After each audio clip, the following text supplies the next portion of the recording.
اللهم صل على سيدنا محمد يا رب صل وسلم دائما ابدا على حبيبي.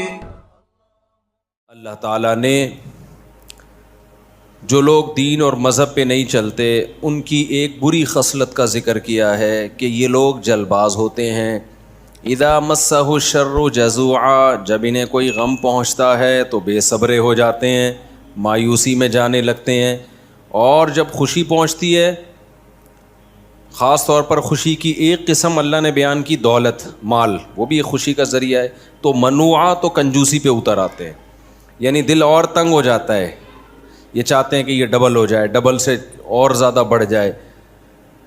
تو اس پر کئی ہفتوں سے بیان چل رہا تھا. فرمایا ان الانسان خلق ہلوعا اذا مسہ الشر جزوعا واذا مسہ الخیر منوعا الا المصلین.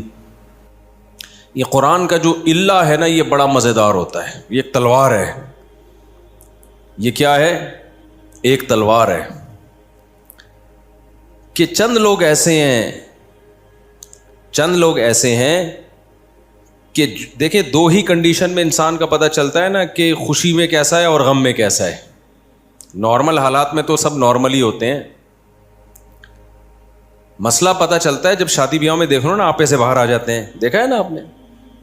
شادی بیاہوں میں ایک دم لمٹ کو کراس، اور غموں میں بھی لمٹ کراس کرنا شروع کر دیتے ہیں لوگ.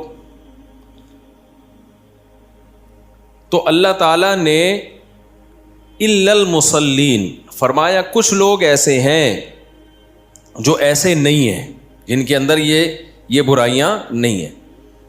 وہ غموں میں صبر کرتے ہیں اور خوشیوں میں شکر کرتے ہیں اللہ کا. جب کوئی خوشی ملتی ہے تو اللہ کا شکر کرتے ہیں. جیسے دولت ملی تو ان کے صدقات و خیرات اور زیادہ بڑھ جاتے ہیں. صحت ملی تو اور ان کے اندر تواضع پیدا ہو جاتی ہے. یہ کون لوگ ہیں؟ جو اللہ پر پکا ایمان رکھتے ہیں، جن کو اللہ کے وجود کا یقین ہے. ان کو یقین ہے کہ کسی نے ہمیں بنایا ہے اور وہ ہماری ایک ایک عمل پر مطلع ہے.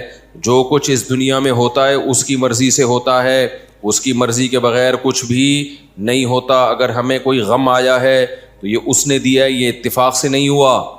سارا مسئلہ پھڈا کھڑا ہوتا ہے جب آپ کس چیز کو بائی چانس سمجھ لیتے ہو. بائی چانس ایسا ہو گیا تو آدمی کہتا ہے یار نہ ہوتا تو کتنا زبردست تھا یار. مثال کے طور پر آپ جا رہے ہو بائک پہ، میں